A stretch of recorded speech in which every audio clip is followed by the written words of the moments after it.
When you can't win a debate, what do? You've got to shut it down. And so that's effectively what these anti-boycott laws are trying to do.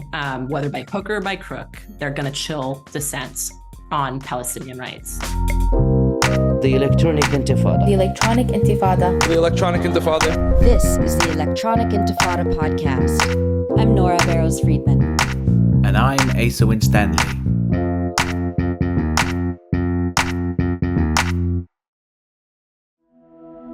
There are a number of examples of how boycotts have been used effectively, where people withhold their money, withhold their labor, withhold their time until things change.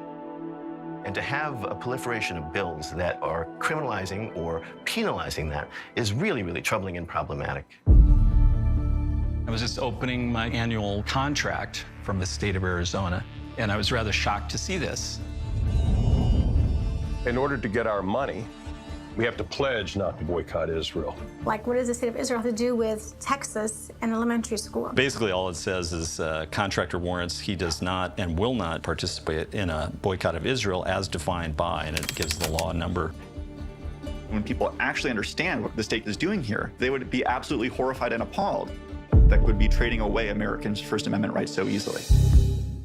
Hello and welcome back to the Electronic Intifada podcast. That was a trailer for the documentary film Boycott. We continue our focus on legislative attempts to crush the boycott, divestment, and sanctions campaign for Palestinian rights in the U.S. In February, the U.S. Supreme Court decided not to hear an appeal to the Eighth Circuit Court of Appeals ruling last year that boycotts of Israel are not protected by the First Amendment of the U.S. Constitution. The American Civil Liberties Union, representing one of our guests today, had appealed to the country's top court, hoping to reverse a 2017 Arkansas law that required the state to create a blacklist of companies that boycott Israel and forced public entities to divest from blacklisted companies. The part of the law at issue in this case was the requirement that state contractors provide written certification that they do not and will not boycott Israel.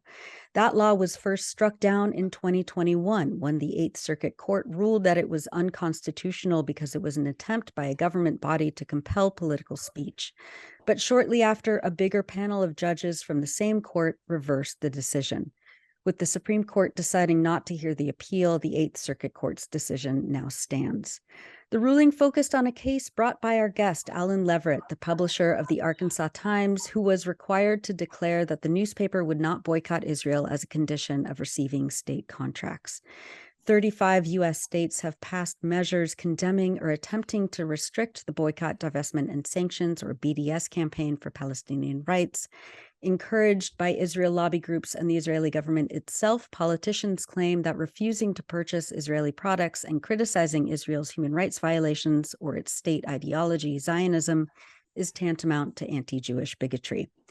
Joining us to talk about the significance of the Arkansas law standing in direct violation of the First Amendment and how this affects the movement for Palestinian rights in the U.S. is Alan Leveritt, publisher of the Arkansas Times, and Suhad Babaa, producer of the documentary film Boycott, which is a fantastic deep dive into the fight against these anti-BDS measures and is now out on streaming platforms. We'll tell you how you can watch the film coming up. But first, Alan and Suhad, thank you so much for being with us today on the Electronic Intifada podcast. Thank you. Thank you for having us, Nora. Thank you for having us, Nora. Thanks for being here. Let's dive into the current situation around the U.S. Supreme Court deciding not to hear your appeal, Alan, over the Eighth Circuit Court's ruling last year. This allows the decision to keep this draconian law on the books. Walk us through the last few years since your refusal to sign essentially a loyalty oath to Israel in order to receive state contracts or advertisements for your local newspaper, up to what happened last month. And if you could lay out the details of the 2017 law and how it affected you. Well, it just sort of came out of the blue. I mean, we're an intensely local publication. We don't address international issues anywhere in our magazine. We're about Arkansas history, culture, politics. It's an Arkansas magazine. And but the legislature passed this bill along with many other legislatures requiring that we basically take a political position not to boycott Israel in return for to be able to continue receiving advertising from colleges, universities, health departments, state entities. And we have a policy, we've been going, this is our 49th year. We've never taken a political position in return for advertising dollars, and we're not prepared to start now. And so we at first we just ignored it. We thought, think of the hundreds of thousands of transactions that state government does every month. Sheetrock hangers, paper, copiers, advertising. And we just assumed there was no way they could enforce such a law. And but there was one purchasing agent at a college that was going to not let it go, and he didn't. And so we started losing our contract, and when we did, we sued. And for us, we're not boycotting Israel. I mean, something for your listeners, viewers. We are doing this strictly on First Amendment grounds. You can't tell us what to say. And so we sued the state, and we lost. And so that's the state maintained that boycotting is an economic activity and is therefore an economic activity. Therefore, the state can regulate economic activity. And so that's the line that the court bought. It conflicts with my 9th grade civics book dramatically. So, anyway, that's where we are. Thanks for that. Yeah. Make one point real quickly. This only applies in the states under the 8th Circuit. So it's about 8 or 9 states. We have won. This position has carried the day. Our position has carried the day in every other court in the United States, except for in the 8th Circuit. So the anti-BDS laws have been overturned or been watered down, changed, whatever, in every other state that this has come up, that this has been challenged at. So we've only lost in the 8th Circuit. We have not lost in the country. Right. And the Supreme Court decided not to hear your case. Are there any plans to bring this up again? What's the next step here? Well, for us, it's damage control. I mean, we're not a wealthy organization. We started on $200 in capital in 1974. So right now it's just damage control. We're not signing the pledge. We've made that clear. And so there's this weird quirk in the law that says that it's in the interest of the state of Arkansas that all contractors pledge not to boycott Israel, except if they'll give the state a 20% discount. And if we'll give the state a 20% discount on whatever the product is, then we can go on, we can continue to boycott Israel, and that's just fine. So basically, I got to tip the state of Arkansas like I tip my waiter. And if I give them a 20%, I tip 20%. And so if I give them a 20% tip, then we can continue doing business. And so that's what we're going to do. Wow. And you've also called on your readership. So you have reader support as well. We do. We charge $120 a year for full access to our website, which has a lot of political commentary on it. We have right now, it's a crazy town in Arkansas in terms of state legislature. They're just obsessed with sex right now, trans, gay, drag, you name it. And so we have a lot of commentary, a lot of coverage. And so we have, as of this morning, we have 3,640 readers who have signed up at $120 a year. And that is financing that completely pays for our newsroom. If this had happened 2 years ago, I may not have been able to refuse that signature. But today, we're going to, as long as we keep growing our subscriptions, I think we'll be okay. And what about other publications, other, activists, people who just want to be able to, get state contracts and not have to sign a loyalty oath to a foreign. I mean, these oaths are like, you don't even have to sign a loyalty oath to the United States to receive, state contracts. What's the significance of every other news media in Arkansas has signed the pledge, as far as I know. It's interesting. We're going to be meeting with him next week. There was a dermatologist who was giving a paper at the University of Arkansas, and after he gave it, they told him he needed to sign this pledge not to boycott Israel. He wouldn't do it, so they wouldn't give him his honorarium. And so it turns out that they misread the law. I think there's $1,000 floor on our law, and his honorarium was under $1,000. And so when that was finally pointed out to him, I believe he did get his honorarium. But we'll be doing a story on that coming up in the Arkansas Times. Great. We look forward to reading that. I mean, that reminds me of the journalist Abby Martin, who was scheduled to give a keynote speech in Georgia a couple of years ago. And under that state's very similar anti-BDS measure, she had to sign a loyalty oath to Israel in order to receive the honorarium, and she went ahead and sued. Suhad, I want to bring you in a little bit. Let's talk about the ways that similar anti-BDS laws are being applied in other states. There are 35 states now which have passed this kind of measure, but many have been challenged by civil rights advocates. The film Boycott focuses on Arkansas, but also Texas, where that measure was taken to court by a speech pathologist, Bahia Amawi, and in Arizona, where an attorney working with incarcerated people, Michael Jordan, challenged that state's measure in court. And both Bahia and Michael and their attorneys were able to convince the courts that these were direct affronts to their First Amendment rights. Can you talk a little bit about how these measures play out, and how Alan's case is just one of many? Absolutely. So, our team at Just Vision has been following this story since the murmurings of the anti-boycott laws began in the US, understanding that as they started to spread both in the United States and Europe, that they were driven and being mirrored and inspired by measures in Israel, and driven by the Israeli government. We also understood that these laws quickly would become a potential template to silence dissent on a whole range of issues. And I think the first thing to kind of do here is to take a little bit of a step back. What's happening? Why are these laws coming into play?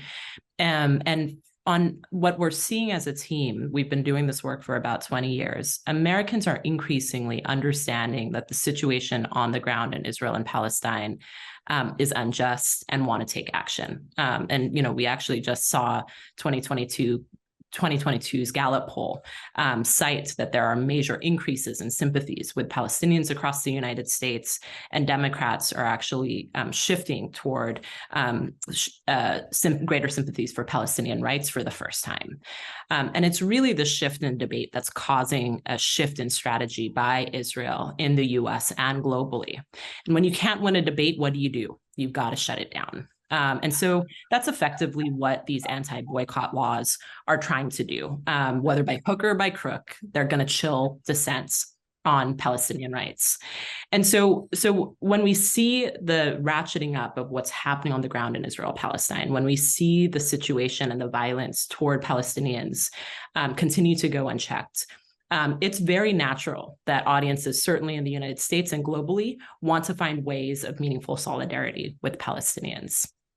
And we've seen this across time. We've seen this in South Africa and beyond. So a lot of what's happening makes sense in context. A government who cannot control the debate that is going great lengths to shut it down.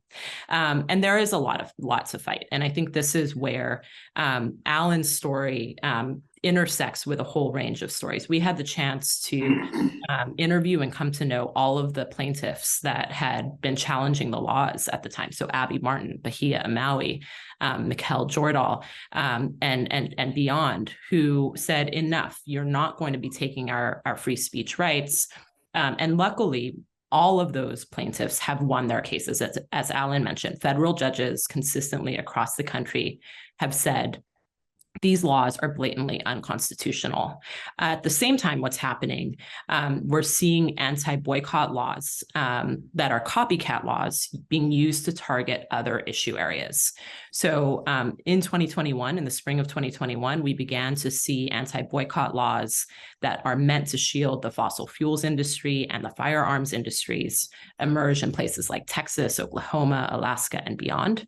At the end of December 2022, we actually saw the copycat bills expand one more time to take aim at those who are concerned with abortion access, workplace equity, and transgender people's rights. And we just saw this week that Texas introduced a new bill that's actually meant to take aim at those who are concerned with immigrant rights by shielding boycotts of companies that contract with ICE. And what we knew from the get-go was that there are no exceptions on issue areas. So often Palestine is treated exceptionally in our domestic politics, where anything as it relates to Israel-Palestine is given a rubber stamp by Democrats and Republicans alike. That's how these bills got passed in the first place. But there are no exceptions. There's only templates. And that's exactly what we're seeing with the spread to fossil fuels, firearms, abortion, and so on. And so that's where we are today with a Supreme Court decision not to hear Alan's case.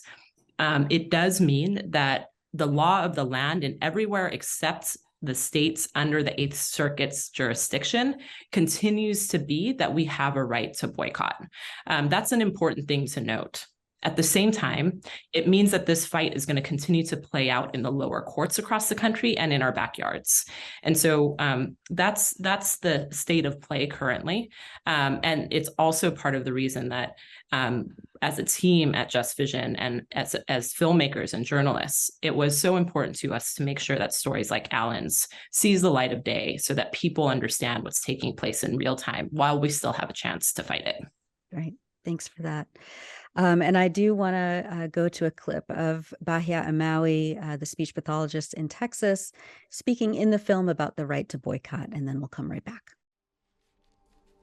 I have a lot of family members that still reside in the occupied territory.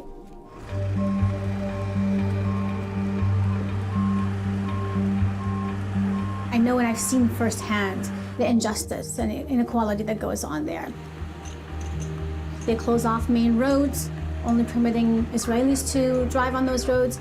Basically, the core idea is to make it as hard as possible for them to function and to have any livelihood at all. Then you have school closures and arresting young children. He is just a child. Why are you taking him?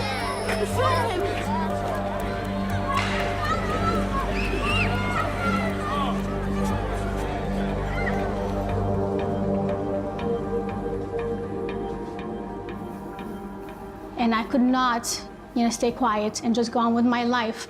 Well, I know that this law is going to make it okay to continue this kind of oppression against the Palestinians.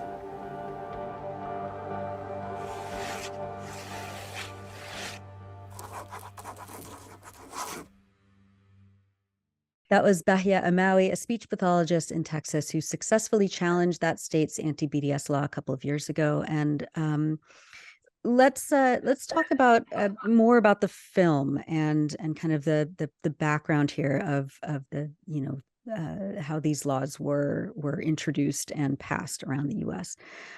In the film, Israel's Ministry of Strategic Affairs was highlighted. This is a body of the Israeli government tasked with crushing BDS actions and organizing around the world and working directly with foreign governments, including U.S. lawmakers, to do this. The ministry even admitted in 2017 to working through front groups that, quote, do not want to expose their connection with the state.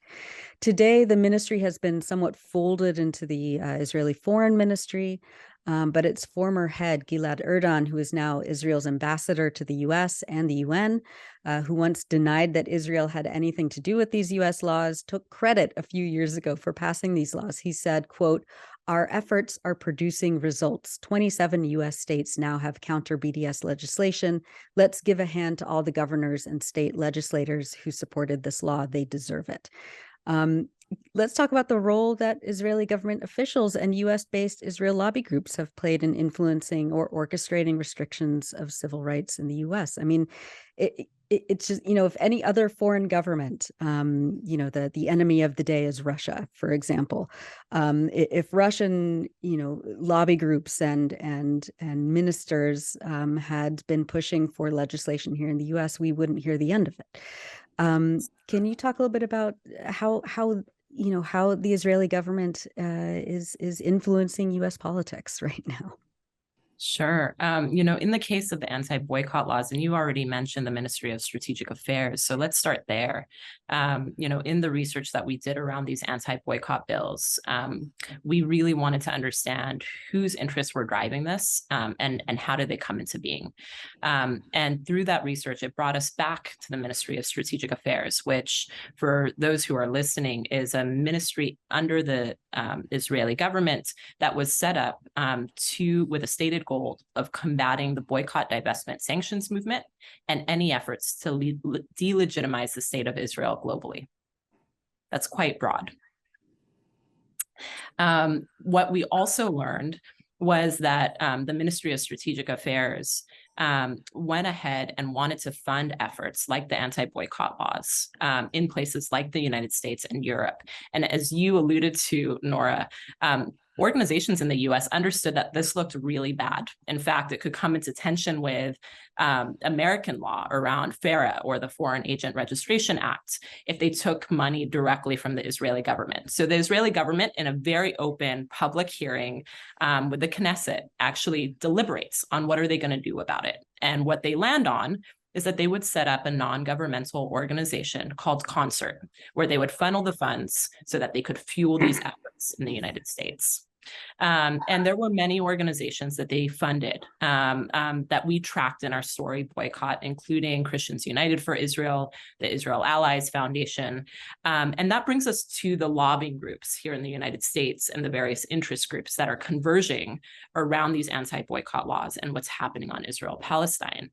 What we learned was that Christian evangelical organizations that take a fundamentalist view of Christianity and literally reads modern day Israel as biblical Israel, and therefore the Jews must return for the second coming to emerge, have aligned with your traditional Israel lobbying groups around these anti-boycott bills.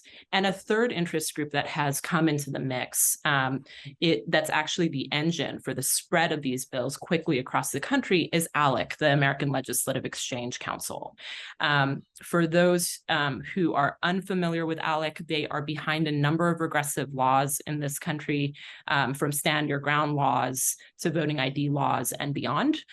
Their ultimate aim is to align conservative legislative interests with corporate interests. And so that's how they step into that picture. Alan, I want to come back to you. Being a publisher in the South of the U.S., and with these kinds of lawmakers who have this very evangelical, fundamentalist, and actually anti-Semitic,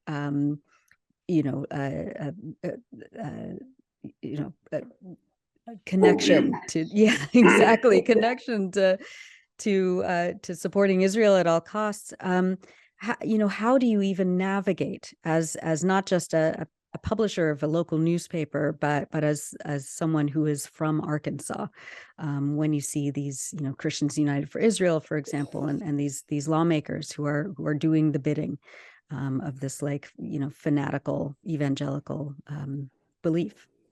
There's been a tremendous growth in the evangelical movement here in the last couple of decades, particularly in the South. It's just something we have to deal with. I mean, it's driving right now. The legislature is just absolutely absorbed with trans and LGBTQ issues right now, making it a felony to be, they're trying to make it a felony to be trans, just crazy stuff. But all this is driven by their reading of the Bible. And Senator Bart Hester, who introduced the anti-BDS bill, is an evangelical Christian, and he explained that we have to support Israel because we cannot have the second coming, and we cannot have the destruction of the earth and Armageddon until Israel regains its borders, its biblical borders under King David. to me, that's the religious fantasy that's driving. It's hocus pocus that's driving policy, and we need to be talking about roads and education, and not about bathroom bills and anti-BDS bills. So you just deal with it. It's part of our culture, and it's not everybody by any means. Fortunately, Little Rock is a blue island in a red state, and that's where we are. So, but it still affects us, and it's still rough sometimes. Yeah, I can imagine. The film is now out on streaming platforms, and we recently reviewed it here on the Electronic Intifada. Suhad, how has Boycott been received so far, and what kinds of conversations do you hope that it sparks around the US and elsewhere around the world as other countries face similar restrictions on free speech in order to shield Israel from criticism or application of human rights law? Thank you for the question, Nora. We created this film understanding that part of the reason these anti-boycott bills could pass and pass so quickly was because there was a lack of public scrutiny on them. And so our aim with creating this film was to stir up a conversation, to make sure our journalists and our media outlets are covering this story, but covering it accurately with an understanding of the implications of these laws on real people and on our broader rights as Americans. And also to make sure that decision makers were aware of what this meant for our constitutional rights, and that everyday people and communities across the country and around the globe had a tool to organize in the face of these laws being introduced in their backyards. But importantly, I think even to take this a step further, to really start asking the question, how are these laws passing? What is it about the culture that we have in our political environment and around Israel that is allowing for bills like these to pass and to catch us on our heels, right? And I think what's been meaningful is that this story has been really embraced across the world. We were very fortunate to be able to debut the film in places like South by Southwest in Texas, Hot Docs in Canada, dozens of film festivals across the country and around the globe. And in the fall, we began what is our community and educational outreach campaign with this film, where we're working to reach students, activists, educators, journalists, decision makers, community and faith leaders, and to equip organizers with a story like this one to use in their organizing efforts locally, whether that's in places like Minnesota or in places like the United Kingdom, where similar bills are being introduced and expected to drop any day now. And so to date, we've had about more than 125 in-person screenings.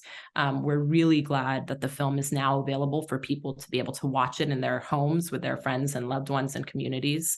And we're going to keep campaigning on this story, knowing that these bills aren't going to go away and that we have a lot of work to do. And we've also seen some really meaningful progress, right? I think we've seen outlets really start to pick up the story, MSNBC, the Los Angeles Times, the New York Times. We've seen allies grow around what's happening on the anti-boycott bills. People who are concerned with dissents really stepping into the mix, people who are understanding this as a fundamental attack on our democratic freedoms, and really understanding that it's starting to necessitate joining forces across communities to really work to challenge these bills. We've also found that, that people are just both absolutely shocked that this is happening, right? Time and time again, every audience we've screened for is in dismay that our political leaders think that they can get away with curbing our ability to speak. And so we know that this is a kind of classical instance where our political leaders have acted in ways that are not aligned with our interests or what the people want. And that with stories like this one and efforts like yours to help bring attention to these, we believe there's a long way we can go in creating change and a different kind of conversation on this. Thanks, Suhad. And Alan, what about you? How are you? When you speak to people about this like legal battle that you've been involved in for years now, How do you hope people in your community across the state of Arkansas respond to this film and your ongoing fight? It's been an education for all of us, including myself. We premiered the film in Little Rock as a fundraiser for the Arkansas chapter of the American Civil Liberties Union. And we had 200 people bought tickets and contributed to the ACLU. And I think Suhad was there. I think there was a sort of a sense of outrage on behalf of a lot of people. They just weren't aware of it. And the film itself got a standing ovation after it showed.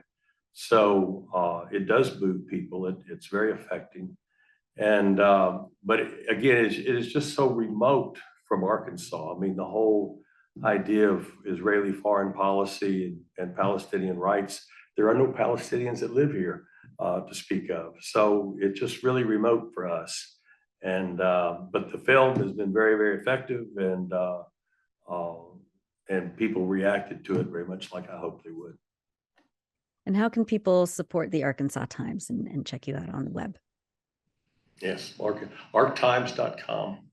Great. Thanks, Alan. And Suhad, how can people see the film and organize screenings of it in their own communities?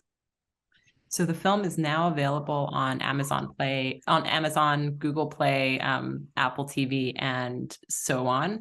You can check out www.justvision.org /boycott to get links directly to those platforms, so you can watch that in your homes with your families. We are also working to reach at university campuses, community centers, congregations, conferences across the country. And so if you're interested in hosting a public screening of the film, contact us at events@justvision.org, and we would be delighted to get started with you. Great. Suhad Babaa and Alan Leveritt, thank you so much for all that you do and for being with us on the Electronic Intifada podcast. Thank you, Nora. Thank you, Nora. Thanks for watching this video. Please subscribe to our YouTube channel, hit like, leave a comment. These engagements help us with the YouTube algorithm, and it helps us to get around Silicon Valley censorship as much as possible. It does make a difference. You can also support our journalism by going to electronicintifada.net and clicking on Donate Now. Thank you.